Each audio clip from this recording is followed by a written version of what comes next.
하나님이 오늘 우리에게 주신 축복의 말씀은 레위기 23장입니다. 레위기 23장 33절에서 44절까지입니다. 레위기 23장 33절에서 44절까지 말씀입니다. 신약 182면 183면입니다. 우리 1절씩 교독하겠습니다. 여호와께서 모세에게 말씀하여 이르시되 이스라엘 자손에게 말하여 이르라. 일곱째 달 15째 날은 초막절이니 여호와를 위하여 이래 동안 지킬 것이라. 첫날에는 성회로 모일지니 너희는 아무 노동도 하지 말지며 이래 동안에 너희는 여호와께 화제를 드릴 것이요 여덟째 날에도 너희는 성회로 모여서 여호와께 화제를 드릴지니 이는 거룩한 때라. 너희는 어떤 노동도 하지 말지니라. 이것들은 여호와의 절기라. 너희는 공포하여 성회를 열고 여호와께 화제를 드릴지니 번제와 소제와 희생제물과 전제를 각각 그날에 드릴지니 이는 여호와의 안식일 외에 너희의 헌물 외에 너희의 모든 소월 제물 외에 또 너희의 모든 자원 제물 외에 너희가 여호와께 드리는 것이니라. 너희가 토지 소산 거두기를 마치거든 일곱째 달 15셋 날부터 이래 동안 여호와의 절기를 지키되 첫날에도 안식하고 여덟째 날에도 안식할 것이요 첫날에는 너희가 아름다운 나무 실과와 종려나무 가지와 무성한 나무 가지와 신의 포도를 취하여 너희의 하나님 여호와 앞에서 이래 동안 즐거워할 것이다. 너희는 매년 이래 동안 여호와께 이 절기를 지킬지니 너희 대대의 영원한 규례라. 너희는 일곱째 달에 이를 지킬지니라. 너희는 이래 동안 초막에 거주하되 이스라엘에서 난 자는 다 초막에 거주할지니 이는 내가 이스라엘 자손을 애굽 땅에서 인도하여 내던 때에 초막에 거주하게 한 줄을 너희 대대로 알게 함이라. 나는 너희의 하나님 여호와이니라. 다 같이 모세는 이와 같이 여호와의 절기를 이스라엘 자손에게 공포하였더라. 아멘. 오늘 이 말씀이 추수감사주일을 맞은 우리 성도님들에게 축복이 되시길 주님의 이름으로 축원드리겠습니다. 한번 옆에 있는 분하고 인사 주겠습니다. 잘 오셨습니다. 잘 오셨습니다. 초막절인 추수감사절에 따라해보시죠. 초막절인 추수감사절에 은혜와 감사가 넘치시길 바랍니다. 은혜와 감사가 넘치시길 바랍니다. 많이 횡하죠. 조용들 오고 계시는데 이제 점점 이렇게 되는 그 영적인 이유를 이제 말씀을 드릴 겁니다. 점점 그때가 가까이 오고 있다는 소리예요. 교회력에 따라서요, 이런 절기 때가 되면 여러 가지 절기 설교들이 쏟아져 나옵니다. 대부분이요, 설교 내용이 절기를 잘 지키면 좋은 신앙이고 절기를 잘 지키지 못하면 부족한 신앙으로 여겨지는 식으로 받아들였습니다. 특히 절기 중에서 가장 많이 차지하는 설교 주제가 바로 감사입니다. 대부분 성도님들이 이 해마다요, 추수감사절이 되면 어떻게 추수감사절이 생겼는지 그 유래를 많이 들어서 잘 아시고 있습니다. 영국의 청교도들이요, 신앙의 자유를 찾아서 메이플라워라는 것을 타고 미국에 가서요, 많은 일련과 시련과 고난과 아픔을 겪으면서도 그 속에 지켜주셨던 하나님의 은혜, 그 감사를 온전히 기림으로 시작된 것이 바로 추수감사절의 시작이었습니다.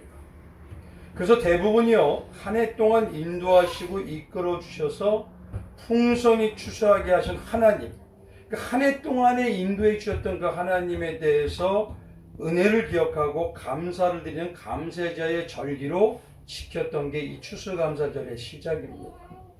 근데 제가 느끼기에는요, 교회와 우리 성도님들이요, 이 절기에 드리는 감사가요, 성경에서 말하는 방향의 감사와는 조금 다른 오해가 많은 절기로 그렇게 느껴지기도 합니다. 그래서 오늘 이 시간에는 그동안 추수감사절에 대한 이야기는 많이 들었을 터이기 때문에 성경에서 말씀하신 하나님께서 절기를 제정하신 절기의 의미, 그 의미를 가지고 추수감사절과 연결을 시켜서 성경적인 의미를 이제 말씀드리길 원합니다. 먼저 말씀을 드리면요, 기독교 절기에서요, 청탄절 외에 마지막 절기는 이 추수감사절입니다. 근데 성경에서 한 해를 마무리하면서 마지막 절기를 제정하신 절기가 바로 어떤 절기냐면 초막절입니다. 그래서 오늘 이 시간에는 마침 요한복음을 지금까지 강의해 드리면서 초막절에 대한 영적 의미를 말씀을 드렸었습니다. 그래서 마지막 절기인 이 추수감사주의 절기를 우리에게 주신 영적인 의미, 그리고 초막절과 연결해서 신앙적인 의미를 말씀드리고자 합니다. 물론 꼭 추수감사절이 시작된 의미가 초막절하고 맞는다는 것은 아닙니다. 그러나 하나님께서 하나님의 백성들에게 조금은 번거롭기도 하고 조금은 까다롭다고 하는 절기를 기념하라고까지 하셨다는 것은 하나님께서 계획하시고 뜻하셨던 어떤 영적 의미가 이 안에 분명히 있더라는 것입니다. 근데 그 의미가요, 다양하게 있는 게 아니라 통일되게 주어지게 우리에게 되어 있더라는 것입니다. 그래서 먼저 하나님께서 기념하라고 하신 구약의 이스라엘의 모든 절기를요, 신약의 절기와 연결해서 기념하라고 하신 내용과 연결해서 대략적으로 말씀을 드리고, 마지막 절기인 초막절인 추수감사절을 기념하라고 하신 그 의미가 무엇인지 말씀을 드리고자 합니다. 먼저 7대 절기표를 잠깐 보시면요, 이스라엘의 절기는요, 총 7개 절기로 있습니다. 6월절을 시작으로 해서 무교절과 초실절, 그 다음에 77절, 나팔절, 그리고 속죄일, 그리고 마지막이 초막절입니다. 이 7대 절기가요, 1년을 사이클로 돌아가는데 예수님께서는 요한복음 5장과 누가복음 24장에 성경 전체가 누구의 얘기냐면 예수님과 십자가의 복음의 내용일 뿐이다 라고 말씀하시더라는 것입니다. 오늘은 많이 울리네요. 이게 앞으로 좀 당겨서 그런가. 그래서 누가복음 24장에 보면요, 44절부터 이렇게 얘기하셔요. 또 이르시되 내가 너희와 함께 있을 때에 너희에게 말한 바 곧 모세의 율법과 선지자의 글과 시편에 나를 가리켜 기록된 모든 것이 이루어져야 하리란 말이 이것이라 하시고, 이에 그들의 마음을 열어 성경을 깨닫게 하시고, 또 이르시되 이같이 그리스도가 고난을 받고 제3일에 죽은 자 가운데서 살아날 것과 또 그의 이름으로 죄사함을 얻게 하는 회개가 예루살렘에서 시작하여 모든 족속에게 전파될 것이 기록되었으니 라고 말씀하십니다. 그러면 결국요, 절기도 예수와 복음으로 해석해야 바른 해석이 된다는 게 성경의 말씀입니다. 그리고 신약에 와서는요, 너희는 반드시 기념하라. 그렇게 하신 말씀은 오직 예수님의 피와 살인 성찬을 통해서만이 기념하라는 것밖에는 없습니다. 그 말은 결국 구약의 절기들이 다 신약의 예수님의 살과 피를 기념하는 성만찬을 예표하는 절기들의 7개의 모습이라는 것을 말씀하시는 것입니다. 그래서 먼저 전에 7개의 절기의 복음적인 의미를 말씀드렸고요. 나중에 시간이 되면 자세히 말씀드리기 때문에 오늘은요, 핵심만 말씀드리고 간단하게 말씀드리고 그보다 더 중요한 우리 3대 절기에 대해서부터 이제 이 초막절과 연결해서 말씀을 드립니다. 먼저 6월절을 시작으로요, 무교절과 초실절은 봄에 지키는 절기입니다. 이것은 예수님의 초림을 상징하는 절기이죠. 그리고 초실절 후에 50일째에 77절이라고 하는 오순절을 지킵니다. 이를 복음으로 보면요, 예수님께서 부활하시고 50일 만에 이루어진 초대교회의 큰 사건을 말합니다. 그게 무엇입니까? 바로 성령 강림을 뜻하는 절기입니다. 성령 강림 후에요, 절기는 아니지만 넉 달 동안 농사기간이 주어져요. 그때는 절기가 없습니다. 알곡이 연구러 가는데 그때도 하나님께서는요, 때를 따라 키워내십니다.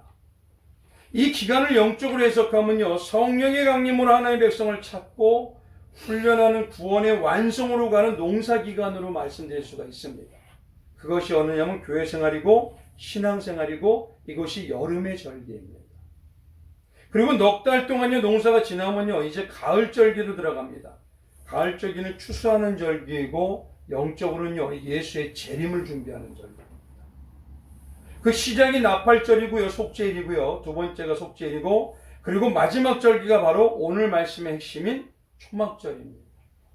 이 초막절을요 영적으로 예수님과 성도가 천국에서 함께 신랑과 신부로 사는 재림과 그다음에 추수를 완성하는 예를 보여주는 예표이기 때문에 그 초막절을 바로 추수신앙과 재림신앙이라고 우리는 말할 수가 있습니다. 그래서 영적으로요 광야 교회에서 하나님과 함께 살았던 은혜를 생각하면서 영원한 천국의 집에서 함께 살 소망을 바라보면서 기념하라 한 것이기 때문에 이 말씀이 초막절이라고도 하기도 하고 장막절이라고도 얘기합니다. 그리고 마지막 추수 때를 마침으로 인해서 가라지는 불태워지고 알곡은 곡간에 드린다고 하여서 수장절이라고 말씀해 주십니다. 이름이 많다는 것은요 그만큼 중요하다는 것입니다. 그 중에서 특히 오늘 중요하게요 말씀과 연결하는 것이 이스라엘의 남자들은 반드시 다른 절기는 예루살렘에 올라가지 못하는 경우도 있을 수가 있어요. 그러나요 반드시 예루살렘의 성전에 가서 지켜야 할 3대 절기가 있습니다.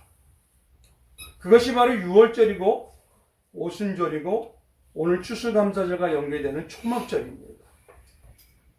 신명기 16장에 가보면요 이렇게 말씀하십니다. 16절에요 너희 중 모든 남자는 1년 3차 곧 무교절 유월절과 연결이 됩니다.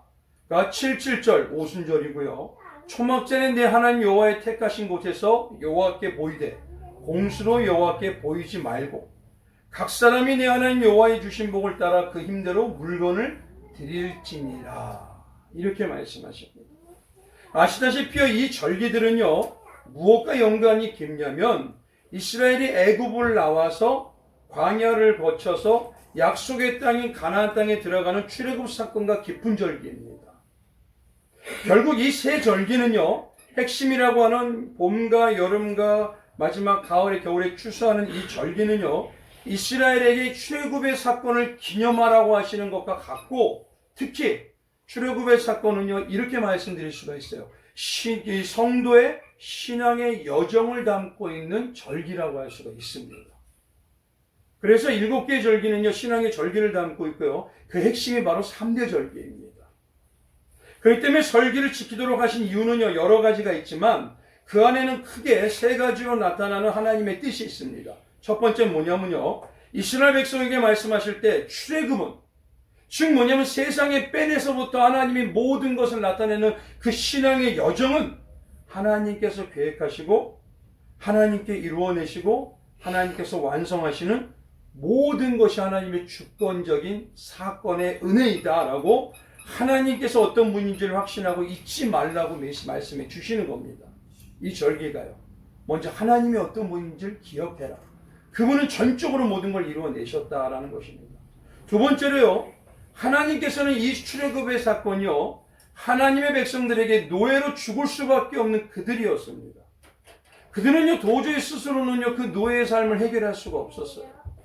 그런데 그런 노예의 삶을 영적으로 죄에서 해방되는 것을 이야기하고 죄에서 자유를 주시는 엄청나게 우리에게 중요한 감사의 사건이라는 것을 잊지 말라는 것입니다. 그러니까 이 내용 속에는 구속사가 들어있다는 것이죠. 마지막 세 번째는 뭐냐면 이 출애굽의 사건이요 진짜 의미는 하나님의 어떤 온전한 어떤 그 일이 반드시 일어나기를 소망하면서 이루어내기를 바라면서 이스라엘에게 절기를 지키라고 하신 것입니다. 이 절기를 통해서 무엇인가 하나님에게 뜻이 마지막으로 이루어져야 될 것을 지켜고 그거를 기억하기 위해서 그거를 소망하기 위해서 하나님이 그렇게 말씀하신 것입니다. 그래서 유대인들은요 이 절기의 의미를 깊이 묵상하고 찾고 깨달아야 했습니다. 그런데 오히려요 단순히 율법을 지켜서 자기들의 신앙을 자랑하고 더 세상의 복을 받아 누리겠다는 욕망과 욕심으로 이제 지켜오면서 자기들의 욕심을 채우는 도구로 사용이 되기 시작했습니다. 이제 한번 잘 들어보셔야 될게요. 이제부터 영적으로 중요한 얘기가 들어갑니다. 이 초막절인 추수절의 의미를 알기 위해서는요 3대 절기 속에 있는 영적의 의미를 알아야 됩니다. 간단히 먼저 말하면요, 추수감사절을 예표하는 초막절이 성도인 우리에게 중요한 이유는 이스라엘의 마지막 절기인 초막절이요, 무엇과 연결되냐면 재림과 추수입니다. 그리고 이 결과로 나타내는 초막절이요, 한 가지를 더 마침을 붙인다면은 마지막에 맺어지는 열매 신앙과 관계가 매우 깊습니다. 성도가 맺어야 될 열매가 있더라는 것입니다. 즉 열매는요, 이겁니다. 농사의 결과적인 소산물로서요, 초막절 신앙은 다시 말하면 앞에 있는 농사의 과정이 있어야 맺어지는 결론적인 열매입니다. 그 열매 신앙이 초막절이에요. 그러니까 앞에 있는 농사 과정이 없으면 열매는 맺을 수가 없다는 것입니다. 그래서 요한복음 15장 1절에 보면요, 하나님을 뭐라고 말씀하시냐면 농부라고 말씀하셔요. 그래서 이 초막절의 신앙은 앞에 있는 봄부터 추수하는 가을까지 농사를 짓는 과정이 있어야 맺어지는 신앙이므로 그 절기를 예수 그리스도와 복음을 예표할 뿐만 아니라 성도의 구원을 완성하는 방향성과 이 순서를 보여주는 신앙의 성장함으로 일어나는 영적의 올바른 방향성을 말씀해 주시는 것입니다. 그래서 이 초막절에 대해서 되기 전에 앞에 있는 절기들의 이 내용을 연결을 농사 과정으로 연결하셔야 그것이 진짜 올바로 깨닫게 되는 것입니다. 따라서 마치 때에 따라요, 농사하는 과정을 빼먹으면 어떻게 됩니까? 농작물이 어떻게 되죠? 해를 입고 벌레들과 해충에 상해져서 온전히 자라지 못하게 됩니다. 영적 농사도 마찬가지로요, 반드시 그 과정을 통해서 온전한 성경적인 열매를 맺고 있는지 우리가 봐야 합니다. 그래서 삼위 하나님께서는 그 과정을 반드시 거치게 하시더라는 것이에요. 특히 3대 절기가 중요한 건요, 3대 절기에 나타나 있는 영적이고 복음적인 의미가 성도에게 핵심이라는 것입니다. 마지막으로 초막절의 재림신앙과 추수신앙의 열매를 맺는 가늠하는 영적인 모습이 바로 이 3대 절기 안에 들어있다는 것이에요. 그래서 바로 성도인 우리는요, 한 해를 마무리하면서 나의 신앙이 이 3대 절기의 영적인 신앙의 농사의 방향을 거쳐서 다시 오실 예수님이 만드시고 찾으시는 성경적인 그 신앙을 내가 이루어가고 있는지, 그것을 깊이 점검하고 감사해야 될 기준이 되는 것입니다. 그러니 오늘 말씀을 통해서요, 내가 과연 열매를 맺고 있는지, 아니면 그게 아니라 지금도 아니면 예수님이 바라보시고 가슴 아파하실지 오늘 생각해 보셔야 됩니다. 그래서 이 3대 절기를 먼저요, 영적 농사의 신앙의 방향의 핵심으로서 말씀을 연결해 보면 첫째가 6월절은요, 시작하는 절기입니다. 지금 출애굽에서 가나안으로 가기 전에요, 하나님께서 가기 전입니다. 분명히 먼저 보여주시면서 선포하시면서 뭐라고 하시냐면 앞으로 가야 할 영적 농사의 방향이 이것이다 라고 이제 시작하시는 것입니다. 6월절에. 그래서 먼저 편지를 쓸 때요, 우리가 편지에 앞으로 내가 이 내용을 얘기할 거야, 그거하고 똑같습니다. 6월절이요. 즉 앞으로 광야인 교회에서요, 신앙생활과 가나안의 신앙의 완성으로 가기에 모든 방향이 6월절 때 그 모습을 자세히 말씀하시면서 이 방향으로 이끌고 갈 것이다 라고 하나님께서 먼저 선포하시는 것입니다. 그래서 광야를요, 사도행전 7장 38절에 뭐라 그러시죠? 광야 교회라고 하시잖아요. 즉 무슨 일을 할 때요, 우리가요, 앞에서 먼저 뭐냐면 입구 갈 때 깃발을 딱 내시잖아요. 그래서 이 방향으로 지금부터 시작할 것이기 때문에 말씀드린 방향으로 이제 나갈 것입니다 라고 하는 그 표대 같은 그 모습이 곧 6월절입니다. 이게 농사의 과정을 전체를 말씀하는 겁니다. 그래서 그거를 통해서 이루어가짐을 봐야 말씀드릴 수가 있습니다. 그게 바로 6월절의 시작입니다. 두 번째 오순절의 절기는요, 7절절기라고 해서요, 오순절은 뭐냐면 영적 농사의 과정이 있잖아요. 중간 과정. 그 과정을 6월절에서 초막절로 가기까지 어떻게 만드시고 어떻게 이끌어 가시고 어떻게 이루어내실지 그 과정을 보여주시는 게 오순절이고 7절입니다.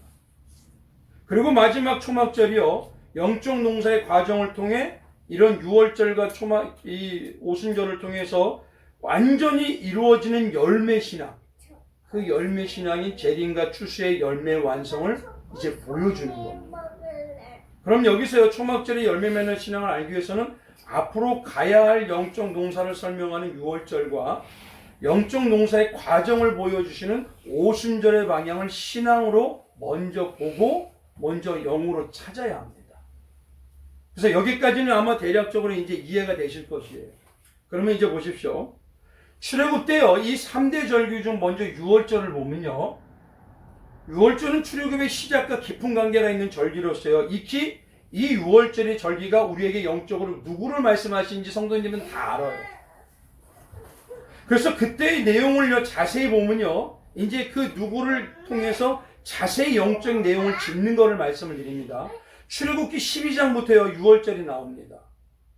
근데 이스라엘 백성은 유월절의 사건과 애굽의 장자들이 모두 죽임을 당하는 계기로 이스라엘이 출애굽을 하게 됩니다. 유월절의 사건과 애굽의 장자들이 모두 죽음으로 이스라엘이 출애굽을 합니다. 그리고 하나님께서는 이 유월절이 시작된 달을요, 1년 중에 첫 달로 삼으라고 이스라엘 달력을 아예 바꿔버리십니다. 첫 달로 삼으라고 얘기하죠. 그게 출애굽기 12장 가보면 이렇습니다. 우리 1절에요. 여호와께서 애굽 땅에서 모세와 아론에게 일러 가라사대 이 달로 너희에게 달의 시작 곧 해의 첫 달이 되게 하고 라고 하죠.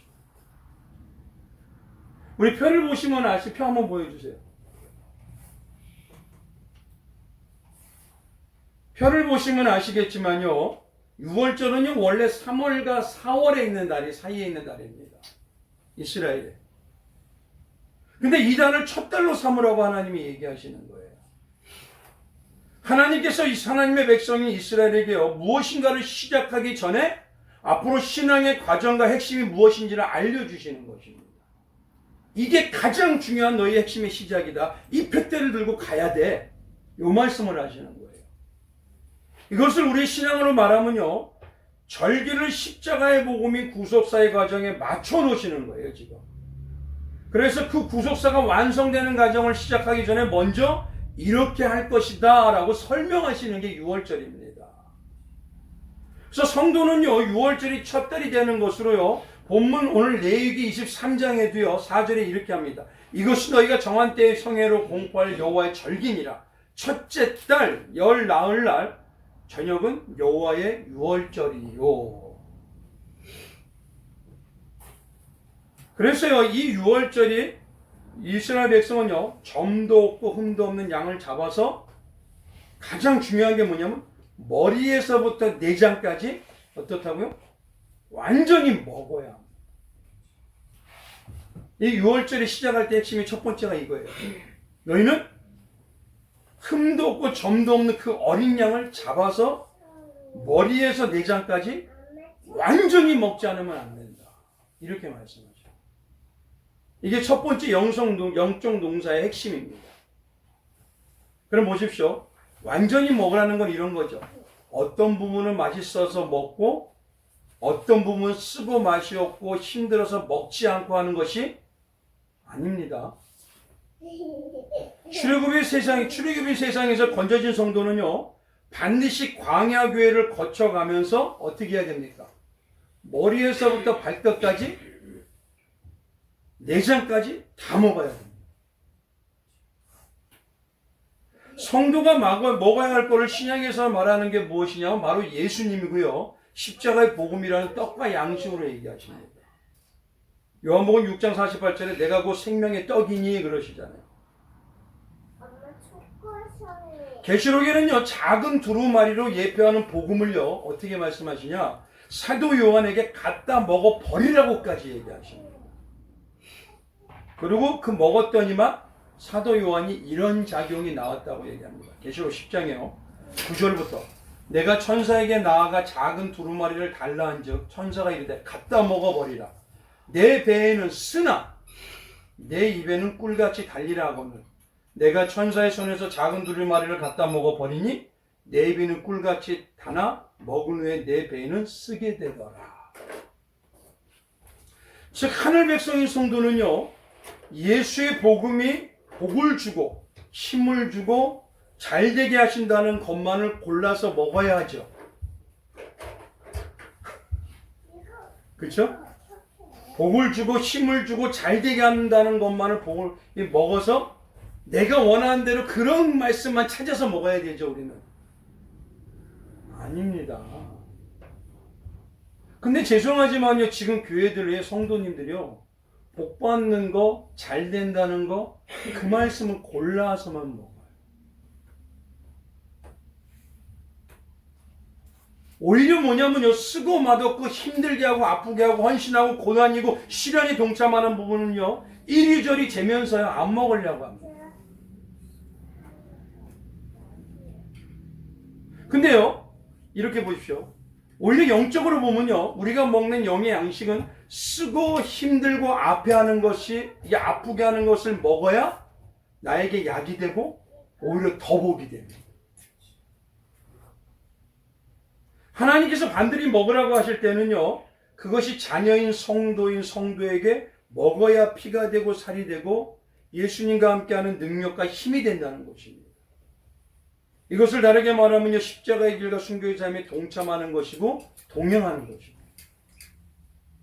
지금 하나님께서 성도가 앞으로 광야인 교회에서 영적 농사를 거쳐 가나안에 들어가게 하실 그 시작에서부터 항상 힘쓰고 애써야 할 영적 농사가 무엇인지, 그리고 마지막까지 가야 될 농사가 무엇인지, 그거를 먼저 시작하기 전에 우리에게 말씀하시고, 그래서 출애굽기 12장 10절에는요, 하나님께서 뭐라고 하냐, 다 먹지 못하고 남은 것은 어떻게 하라? 아침에 오기 전까지 모두 태워서 없애라 라고 하셔요. 이 의미는 이겁니다. 어린 양이신 예수 그리스도의 고난과 온전한 죽음을 상징할 뿐 아니라 이 십자가를 성도는 먹어야 하고 반드시 소화해야 하는데, 그 중에 예수님을 못 먹는 부분이 있어요. 그게 어떤 부분일까요? 영적으로 장성한 부분일까요? 아니죠. 육적으로 이 땅에서 내가 마음을 가지고 살기 때문에 먹지 못하는 거예요, 이거는. 그런 건 뭐냐면요, 불에 태워서 어떻게 하시냐? 아예 죽여야 된다는 것입니다. 예수님의 것 중에서요, 우리가 따라가기 힘들고 못하겠다고 못해가지고 뒤를 빼고요, 내가 믿음으로 하나님한테 같이 못하는 이리저리 재는 것들이 있으면요, 그건 어떻게 되냐면 불에 태워서 없애버려야 된다는 거예요. 그게 바로 불에 태워 죽여야 됩니다. 즉 뭐냐면 소화한 예수님의 십자가의 생명만으로 앞으로 살아가야 하게 됨을 시작부터 선포하고 다짐하게 하시는 거죠. 이것이 바울이 말하는 신앙이 있었죠. 나의 유괴자는 어떻게 하고요? 말씀의 불로 죽이고 예수의 십자가의 생명으로만 살게 하는 삶. 이게 두 번째 영적 농사의 핵심이라고 하나님은 지금 6월절에 선포하시면서 얘기하는 거예요. 난 이렇게 끌고 갈 거다. 특히 여기서 불은요, 성령을 의미합니다. 근데요, 또 불은 뭘 의미하기도 하냐면 말씀을 의미하기도 합니다. 그러니까 다시 말하면 성령이 역사하는 말씀이에요. 근데 성령이 역사하는 말씀은 예수님께서 우리에게 말씀하시는 것, 성경의 복음의 말씀밖에 없다는 것입니다. 그래서 예레미야 23장 29절에 여호와의 말씀이라 내 말이 불같지 아니하냐, 방망이 쳐서 부서뜨리는 무엇과 같지 않냐? 방망이 같지 않냐냐, 바위를 쳐서 부서뜨리는. 그래서 요한복음 15장 26절에는요, 성령은 뭐만 하시냐면 내가 아버지께로부터 너희에게 보낼 보혜사 곧 아버지께로부터 나오시는 진리의 성령이라고 하시죠. 이건 말씀의 성령입니다. 진리의 성령이 오실 때 그가 나를 어떻다? 증언하시리라. 성령은요, 오직 예수 그리스도의 복음만으로 살게 하십니다. 성도는요, 성령이 역사하시는 말씀의 복음으로 항상 내 자아가 점점 말씀으로 가루가 되게 해야 되고 예수의 생명만으로 살게 해야 됩니다. 이것을 강야로 가기 전에 먼저 각인시키고 다짐해야 한다는 것입니다. 그래서 뭐냐면 온전히 어린 양은 어떻게 해라? 머리에서부터 내장까지 다 달던 쓰던 다 먹어야 하고, 그걸 못 먹으면 어떻게 해야 된다고요? 불에 태우라는 거예요. 내가 육적인 부분에 못 먹을 건 자아가 없어져야 됩니다. 그걸 벌써 6월절 속에 심어 두셨어요. 바로 뭐냐면 이것이 광야를 교회를 거쳐서 가나안까지 우리가 가야 할 영적 농사의 방향입니다. 그래서 교회는 성도들에게요, 성경에 나타나는 가르침과 예수님의 가르침에 대해서 신앙의 현 주소를 가감없이 미워하지 말고 선포해야 됩니다. 근데 그동안 교회가 너무도 예수님 믿으면 어때요? 다 복받고, 예수님 믿으면 사업이 잘 되고 자식이 잘 되고 부자 되고, 거기에만 초점이 맞춰져 있어요. 그러니까 달달한 거는 먹을 수 있는데 쓴 거는 못 먹는 거예요. 그다음부터. 오히려 지금 그런 식의 신앙은요, 영혼을 더 복을 못 받게 하고 사단의 포로가 되게 하십니다. 물론 성도는 복을 받습니다. 하나님의 자녀가 됩니다. 예수 그리스도의 신부가 되는 권세도 받습니다. 그러나요, 이 땅에서 붙박이로 사는 자가 되라고 하는 것이 아니라 육의 자아는 죽고 하늘에 갇힌 십자가의 생명으로 사는 나그네 신앙으로 되어야지만 영육간이 이 땅에서도 하나님이 함께하는 놀라운 역사가 주어지게 됩니다. 근데 오히려 그것이요, 이 땅에서는요, 성도다워지고 역사와 능력이 나타내는 증거입니다.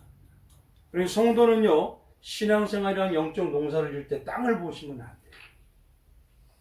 하늘을 바라보고 예수의 십자가만으로 영적 농사가 이루어지길 바라봐야 합니다.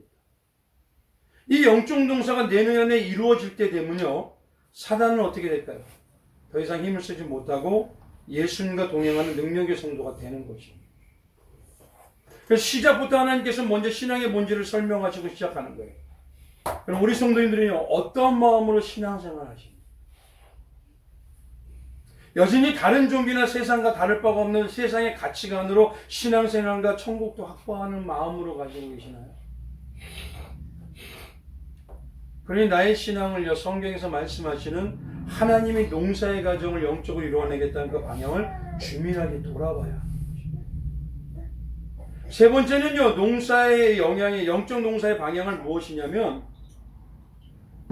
이스라엘 백성은요, 어린 양과 함께 꼭 먹어야 하는 게 있어요. 그게 뭐냐면 무교봉과 쓴나물을 아울러서 같이 먹어야 합니다. 출애굽기 12장 가면 8절부터 이런 말씀이 있어요. 그 밤에 그 고기를 불에 구워 무교봉과 순나물과 아울러 먹되 날것으로나 물에 삶아서 먹지 말고 머리와 다리와 내장을 다 불에 구워 먹고 아침까지 남겨두지 말며 아침까지 남은 것은 곧 불사르라. 너희는 그것을 이렇게 먹을지니 허리에 띠를 띠고 발에 신을 신고 손에 지팡이를 잡고 급히 먹어라. 이것이 여호와의 유월절이니라. 유월절에 어린 양과 함께 누리기 없는 무교봉을요, 이런 자세로 먹어야 한다는 거예요. 이런 자세로요. 이런 신앙의 자세로 먹어야 한다는 겁니다. 이렇게 뭐냐면요, 죄에 벗어나는 것이 어린 양의 죽음이라는 대가를 지불할 정도로 크다는 걸 우리에게 말씀해 주시면서 그 죄 해결이 얼마나 중요하고 급박한지를 우리에게 보여주시는 게 상징적입니다. 근데 이렇게 복음으로 죄가 해결된 성도가 되었을 때요, 뒤에는 이제 문제는 뭐냐면 이 자세를 보면 허리에 띠를 띠고 발에 신을 신고 손에 지팡이를 잡고 어떻게 먹으라고요? 급히 먹으라는 거죠. 결국 이 말은 뭐냐면 성도를 뒤에서 쫓아오는 어떤 괴롭히는 존재가 있다는 거예요. 이때부터. 그전에는 안 건드려요. 건드릴 이유가 없거든요. 여전히 내 안에 속해 있습니다. 근데 이때부터 쫓아오기 시작합니다. 쫓아오면서 괴롭히는 영적 존재가 어떤 존재일까요? 바로 사단입니다. 사단은 우리가 그냥 교회만 그냥저냥 교회만 가고요, 내 욕심과 욕망을 위해서 교회 생활할 때는 아무 일도 안 합니다. 해 다녀 계속 다녀 10년 20년 다녀 괜찮아 그래요. 그런데 문제는 진짜 복음의 삶을 각오하고요, 그 길을 가겠다는 다짐이 성도 안에서 싹이 나오기 시작하면 이제 어떻게 되냐면요, 사단의 세계는 난리가 납니다. 이제 싹이 나오기 시작합니다. 그래서 성도에게는 오히려 이렇게 신앙의 삶의 고난과 시련이 있다는 것은요, 무엇이냐면 진짜 내가 하나님 예수님의 사람이고 그 길이 바른 길이라는 것을 반증하는 것입니다. 내가 예수님의 진짜 사람이구나. 예수님이 지금 나를 통해서 훈련하고 이제 만들어가서 역사하실 거구나. 앞으로 내가 하나님의 쓰임을 받겠구나. 근데요, 문제는 뭐냐면 지금의 기독교는 아무 문제 없게. 마귀가는 성도가 이제 예배가 삶의 중심이 되고요. 하나님의 말씀이 복음을 듣고 먹고 깨달으면 어떤 역사가 나오는지 그들은 더 정확하게 알아요. 그래서 성도를 구원해서 떨어뜨릴 수는 없습니다. 그러나 말씀을 듣고 먹어 곱씹어서 싹이 나고 줄기가 맺으면 무슨 방법을 동원해서라도 다 막으려고 해요. 왜냐, 한 사람이요? 지역을 다 바꿔. 그래서 때때로 교회에서 예배드리고 말씀을 못 받게 해서 말씀드렸죠. 가정의 불화가 되고 회방이 되기도 하고, 같은 교회가 어떤 교회 지체가 보기 싫기도 하고, 때로는요 목사님도 보기 싫어지고, 아니면 갑자기 주일 되면 손님이 오기도 하고, 여러 가지 방법을 다 사용해요 사단이. 왜요? 이제 싹이 나오면 문제가 되니까.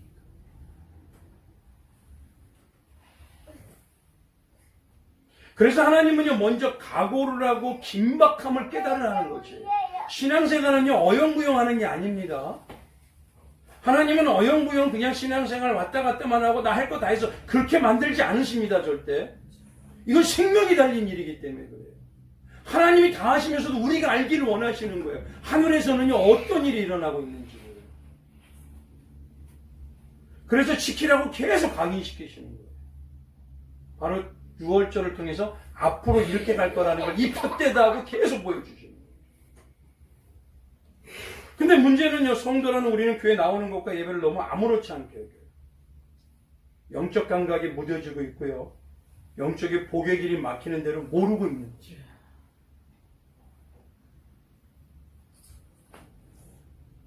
아마도요, 어떤 모습은 지금 기독교를요, 사단이 보고 웃을 거예요. 왜냐하면 자기들이 뭘 가지고 있는지도 모르고 있어요. 네 번째요. 영적 농사를 짓는 방향 중에서 한 가지, 네 번째 하나님이 6월절에 말씀하신 방향서 영적 농사는 어떠냐면 쓴나물을 먹게 하시는 이유가 또 다른 이유가 있어요. 그게 뭐냐면 이스라엘 백성이 죄된 세상을 상징하는 애굽에서 겪었던 것, 그 겪었던 영적 백성이 얼마나 사단의 노예로 시달리고 있는지, 우스운 모습인지 그 수치를 잊지 말라는 겁니다. 쓴나물을 먹으라는 거. 그 수치 잊지 마라 이 소리입니다. 우리에게. 너희는 세상에서 묵게 살았잖아. 근데 그 수치를 또 당하고 싶냐? 자부심이 없어? 한낱 뭐냐면 어떤 아버지가 어떤 사람이라도 내가 누구 아들인데 이러고 살면서 그 수치를 잊지 말라는 겁니다. 쓴나물을 먹게 하시면서. 성도는요 하늘의 가치와 십자가의 가치, 하늘의 왕 같은 제사장입니다. 근데 세상의 삶과 세상의 내 모습과 세상의 물질의 가치가 중요해졌어요. 다시 글로 발을 뛰고 있어요. 그건 뭐냐면 수치를 내가 당하겠다는 겁니다. 지금 내가 창피함을 영적으로 당하겠다고 마귀한테 보이고 있는 거하고 똑같아요. 근데 오히려요 교회와 성도뿐만 아니라 사역자라는 저희 목자들은요 옛 세상인 세상을 더 많이 주겠다고 합니다. 그건 오히려 세상에 진짜 복 받는, 영권 있고 물권을 받는 길이 아닌데도 말입니다. 그러니 이건 너무도 하나님이 의도하는 다른 신앙의 모습입니다. 마치 광야에서 자기들의 생각과는 맞지 않다고 불평하고 불만했던 누구와 똑같죠? 이스라엘 백성하고 똑같아요. 그건 결국 영적 농사를 다 망쳐버리는 겁니다. 지금까지 아무리 잘하면 뭐합니까? 어떻죠? 영적 농사에 따라서 약을 한번 안 주면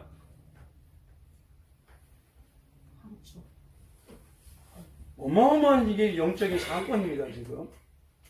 다섯 번째는요, 영적 농사의 방향은요, 무교병과 쓴나무는 항상 무엇과 먹어야 되냐면 어린 양의 고기와 항상 먹어야 돼요. 이 말이 무슨 말이냐면요, 쓴나물과 같은 죄가 무교병과 같이 온전하게 되는 예수 형상을 닮아가기 위해서는 6월절에 담겨있는 말씀으로 주시는 십자가의 복음을 곱씹고 또 씹고 또 씹어서 되새김하듯이 내 안에서 체득되고 이루어지는 게 아니면 죄도 해결될 수가 없고 어떻다고요? 예수님의 형상을 닮아가면서 능력을 갖출 수가 없다는 겁니다. 이게. 그래서 반드시 뭐하고 먹어야 되냐? 무교문과 쓴나무는요 어린 양의 고기와 함께 먹어요. 그걸 하나님은 벌써 얘기를 다 해놓으셨어요. 먹는다는 건 어떤 겁니까? 그 안에 들어가서 함께 동행하고 동참하는 거잖아요. 이것이 광야교회 생활이고요. 신앙생활이라는 것입니다. 그래서 6월절은요, 신앙의 농사의 핵심인 오직 예수님과 십자가를 통해서 농사의 방향을 말씀하시는 것이고, 이런 과정을 거쳐서 온전히 말씀을 먹고 동참하는 바울과 같은 성도, 베드로 같은 성도, 그런 십자가에 붙들리는 자아가 죽은 성도가 진짜 영적 열매를 완벽하게 맺는 초막절에 열매 맺는 신앙이다. 따라서 성도는요, 복음의 말씀을 풍성히 먹고 그 싹이 자라 줄기를 맺고 열매가 맺도록 편하게 할 수가 없습니다. 물론 영적인 즐거움도 넘치죠. 그러나요, 그 열매가 자랄 때 어떻습니까? 고되고 힘들었던 것도 별거 아니게 느껴지죠. 그럼 이 열매의 과정을 이루어가는 농사의 과정은 잊으면 안 된다는 거예요. 벌써 6월절에 이 5가지를 하나님은 다 심어 놓으셨어요. 푯대로 딱 집어 주셨어요. 이렇게 나는 갈 것이다. 이게 농사의 방향이다.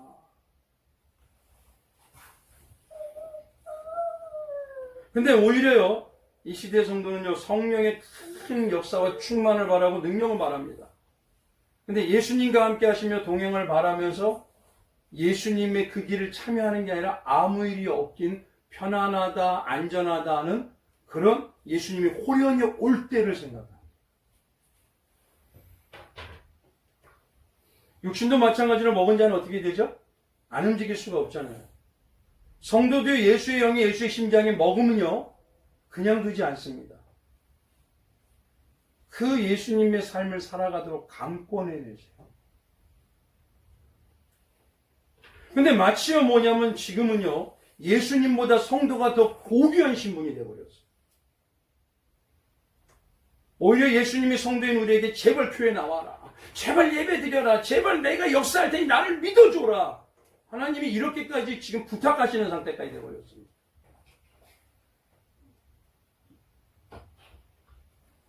정말 우리가 6월절을 만나고 시작하는 영적 농사를 짓게 하시는 성도는요, 날마다 생애 동안에 죄 없는 순결한 참 무교병, 그 예수님을 계속해서 먹어감으로 순결한 하나님의 자녀로 성숙해 가는 것입니다. 이게 뭐냐면 초막절의 열매를 맺기 전에 농사의 방향을 먼저 말씀해 내시는 거예요. 그럼 두 번째는 뭐가 있죠? 이제 오순절이 있죠. 오순절을 보십시오. 오순절의 내용은요, 가장 핵심이 뭐냐면 성령입니다. 성령께서는 일하는 농사의 과정을 말씀해 주셔요. 과정. 성령이 어떻게 하실 것이라는 거. 그래서 성령님께서 하시는 일을 알려면요, 크게 2가지의 사건을 보셔야 돼요. 첫 번째, 오순절인 이 성령사 나오는 77절은요, 언제 선포가 되냐면 모세를 통해서 이스라엘에게 율법을 주셨음을 기념하면서 설파가 됩니다. 모세를 통해서 이 시내산에서 율법을 주심으로 그 절기가 선포가 되는 거예요. 그래서 율법을 다르게 말하면 하나님의 말씀의 법입니다. 성경의 말씀의 법을 다르게 말하면 예수 그리스도의 십자가 복음의 법입니다. 이런 전제를 가지고 한번 들어보십시오. 첫 번째, 오순절 농사의 과정을 보여주는 첫 번째 사건은요, 출애굽기 32장에 나옵니다. 거기 보면 모세가 시내산에서 하나님의 법을 받을 때요, 시내산에서 하나님이 이스라엘 백성에게 율법을 주시며 법을 잘 지켜야지만 하나님께 복을 주신다고 얘기하십니다. 그런데 그때 모세가 시내산에서 율법을 받는 동안 이스라엘 백성이 금송아지를 만들었습니다.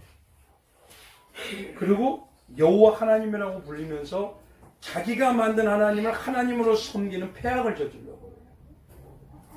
그 패악을 저지름으로 해서 나타나는 방향이 뭐냐? 십계명 돌판이 깨어지면서요, 거룩한 하나님의 말씀인 육의 자기 중심의 삶을 위해서 만들어진 이 우상을 섬기는 그들을 어떻게 하냐면 심판해버리죠. 그래서 총 뭐냐면 이스라엘 백성 3,000명이 죽습니다. 성경에서 3은 완전수입니다. 3은 완전수인데 죄는 반드시 어떻게 된다? 심판하고 죽이신다는 걸 예표하시는 거예요. 그래서 하나님은요, 이를 통해서 타락한 인간은요, 절대 하나님의 법을 이뤄낼 수 없다는 걸 알기 때문에 이 율법을 이제 뭐냐면 그 마음에 새겨버리겠다고 하십니다. 그래서 예레미야 31장 33절에요, 나 여호와의 말하노라. 그러나 그날 후에 내가 이스라엘 집에 세울 언약은 이러하니 곧 내가 나의 법을 그들의 속에 두며 그 마음에 기록하여 나는 그들의 하나님이 되고 그들은 내 하나님이 될 때라. 바로 이 말씀의 실자가 신약의 오순절의 마가의 다락방입니다. 신약의 오순절 이후에 성령이 임하시는 베드로가 그 자리에서 설교를 하는데, 설교는 뭐냐면 오직 예수를 주와 그리스도로 만들었다는 복음을 설교합니다. 그때 뭐냐면 예수님을 따르겠다는 살아나는 자들이 3,000명이 생겨버려요. 그러면요, 이 두 사건을 한번 잘 보십시오. 성령의 역사라면요, 첫 번째는 성령은 어떤 일을 하냐. 먼저 자기 육을 위해서 자기의 육신에 복을 주시는 하나님을 섬기겠다고 만드는 그 육신의 자아는 어떻게 하신다고요? 심판해 버리셔서 죽여요, 자아는. 근데 두 번째로 이제 하나님의 말씀의 법의 핵심인 성령이 역사하시는 예수의 말씀과 복음의 생명으로 완전히 사는 자가 되도록 성령은 만들어서 다시 살려내십니다. 그러니까 이거 성령은 두 가지 의미를 지금 이루어가고 있다는 걸 보여주신 거예요. 성령이 하시는 건 육신의 자아는 죽이고 어떻다고요? 십자가의 생명의 삶을 살게 하시는 거예요. 이게 과정입니다. 유월절을 통해서 하나님은 농사의 과정을 할 때 성령께서는 이걸 주관하셔요. 그러면서 뭐냐면 점점 내 육이 나올 때마다 누르고 없애세요. 그리고 예수의 생명의 십자가만이 나타나도록 영으로 만드는 과정을 만들어냅니다. 이런 농사 과정을 거쳐서 나오는 것이 바로 추수신앙이고 재림신앙인 초막절입니다. 따라서 이 초막절인 감사절은요, 내가 예전보다 지금 더 주님을 사모하고 뜨겁게 은혜가 넘치고 주님을 곧 만날 신앙이 깊어지고 있는지를 한번 점검해 보세요. 이제 말씀을 마칠게요. 성도님이 지금 추수감사절을 맞을 때요, 어떤 예배를 드리죠? 혹시라도 이 추수감사절 때문에 어떤 분들은요, 물질과 헌금에 대해서 강조한다고 그래서 마음이 억지의 감사를 드린다고 묶여요. 혹시 뭐냐면 여전히 이 땅에서 주신 복만을 생각하며 한 해만을 생각하십니까? 나에게 가장 근본이 되는 예수의 이 영적 농사를 가정을 통해서 지금 나를 여기다 불러놔 주신 이 은혜를 생각하십니까? 이런 절기 때 예수님이 정말 나를 보고요, 너는 정말 열매를 잘 맺었구나 하고 기뻐서 웃으실까요? 아니면 여전히 썩은 냄새가 풀풀 나는구나, 그러면서 가슴 아파서 가슴을 치시고, 이 추수감사절에 나는 어떤 열매를 맺고 있는지 돌아보죠. 그리고 다시 회복돼야 됩니다. 이런 온전히 추수감사절에 우리 영적인 열매가 풍성히 맺어지는 성도님들 되시길 주님의 이름으로 축원드리겠습니다. 기도하시겠습니다.